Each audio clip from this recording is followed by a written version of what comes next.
Amnesty International says there's been what it calls a shocking spike in Israel's campaign of unlawful killings of Palestinians in the occupied West Bank.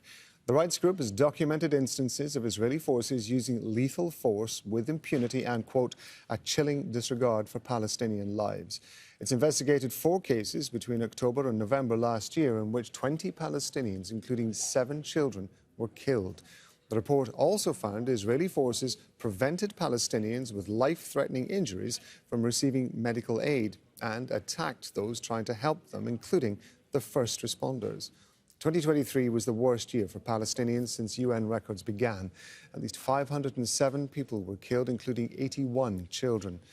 382 people at least have been killed in the occupied West Bank since the war in Gaza began, and that includes 7 Palestinian prisoners who've died in Israeli custody. Amnesty International is urging the International Criminal Court to investigate Israel's killings.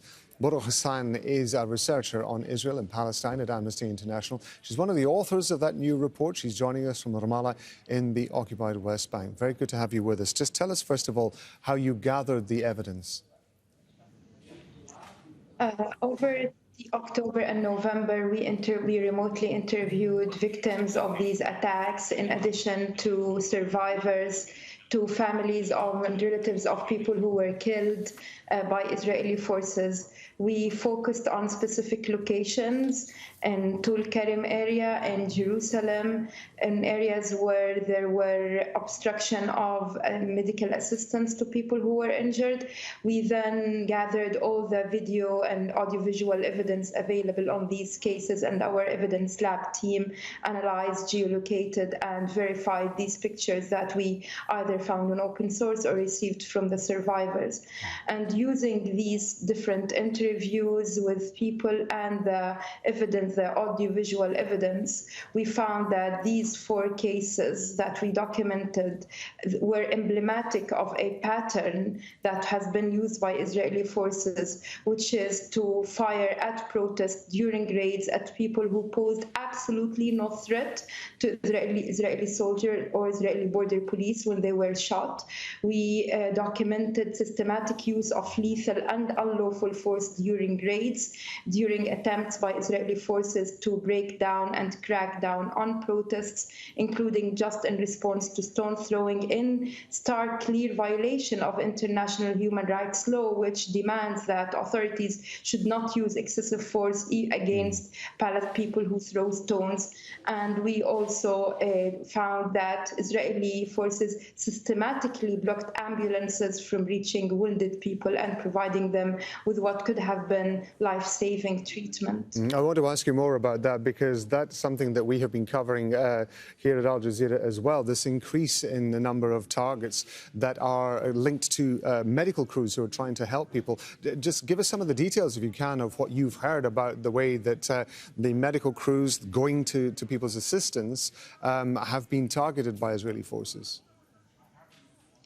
So one of the people in Tul Karim told us that just as his son was shot and he was trying, the father of Taha was trying to provide him with assistance, as soon as he was trying to reach, he was shot. The person who was trying to help his son was shot by Israeli forces. And then Taha was left and his father was left to bleed. We know that during raids, Israeli forces lay siege to the entire area, sometimes for hours, even for days, blocking ambulances from reaching, ambulances that try to reach at great risk, especially the Red Crescent community organization. They are shot at. We interviewed one first aid provider in Jenin who was directly shot as she was in an ambulance.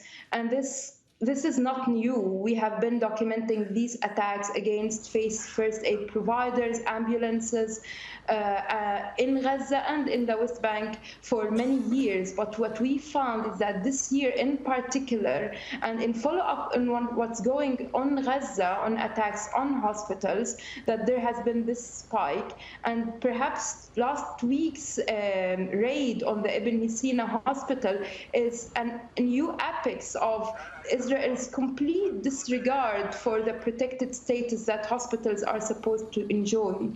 I understand that you want the International Criminal Court to take some action against this because, of course, the International Criminal Court deals with prosecutions against individuals. How confident, given, of course, that about a couple of weeks ago we saw that ruling from the International Court of Justice with regard to action that it says Israel should take to prevent genocide in Gaza.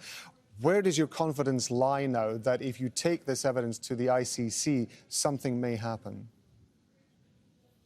So we know that the ICJ case that South Africa filed against Israel, accusing Israel of committing genocide in Gaza, is a separate case. But in the case of the International Criminal Court, unfortunately, we are now marking 2 years since the case against Israel was opened. We know that the jurisdiction was acknowledged by the court. And despite this, despite 2 years, the International Criminal Court has been incredibly slow at actually investigating Israel's violation. What we found out is that some of the acts committed by Israel, and we covered in our report, amount to willful killings and willfully inflicting suffering on civilians.